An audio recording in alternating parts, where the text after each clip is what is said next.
जे पांडव होते त्याच्यामध्ये एक सहदेव होते आणि संजय आहेच कायम महाभारतात. यांच्या कानाचे ऑपरेशन्स केले पाहिजे किंवा यांच्या मेंदूला जो कचरा साचलेला आहे तो साफ केला पाहिजे. माननीय उद्धव ठाकरे यांची आम्ही कधी माननीय बाळासाहेबांची देवाशी तुलना केली नाही, कारण बाळासाहेबांना आवडत नव्हतं. यांना बाळासाहेब ठाकरे कळले नाहीत, हिंदू हृदय सम्राट. यांना वीर सावरकर कळले नाहीत, यांना उद्धव ठाकरे कळले नाहीत. मग यांना काय कळतं? यांना फक्त चमचेगिरी आणि बूटचाटेगिरी कळतं. नरेंद्र मोदी हे विष्णूचे अवतार आहेत का? ट्रम्प तिथे भारताला धुतो आहे आणि विष्णूचे अवतार गप्पा आहेत. अख्खं जग उठलं आहे ट्रम्पच्या विरोधामध्ये, त्याच्या टेरिफच्या विरोधामध्ये.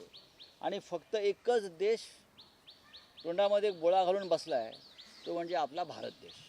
आणि भारत देशाचे पंतप्रधान देव आहेत ना, विष्णूचे अवतार आहेत ना. मग सुदर्शन चक्र सोडलं पाहिजे या देवानं ट्रम्पवर. काही बोलतात हे लोक. चंद्रशेखर बावनकुळे, हे दुसरे तुम्ही नाव घेतलं ते ध्यान रत्नागिरीचं कोणते? हां मग ठीक आहे, सत्तेवरती बसलेत त्याच्यामुळे भोंगे सुटले आहेत.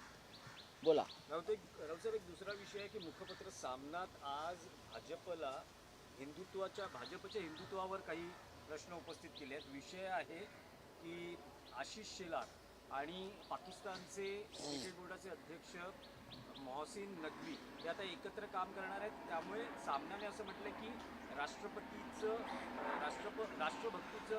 ढोंग हे केलं जातं आहे आणि शेलार आणि नकवी